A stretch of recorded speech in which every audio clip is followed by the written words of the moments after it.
एक बार की बात है, एक नन्ही चिड़िया थी जिसका नाम सुनी था। वो एक खूबसूरत पार्क के पास रहती थी और हर सुबह खुशी से गाना गाती थी। एक दिन बारिश के बाद उसने एक नन्ही बली को पानी के पास फंसा हुआ देखा। बली डरी हुई थी और आहिस्ता आहिस्ता रो रही थी।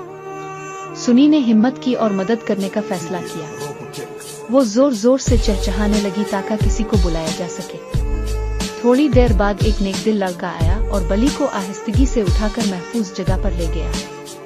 बली खुश हो गई और सुनी का दिल खुशी से भर गया। सब ने बहादुर चिड़िया की तारीफ की। सुनी ने सीखा कि नेकी से दुनिया खूबसूरत बन जाती है।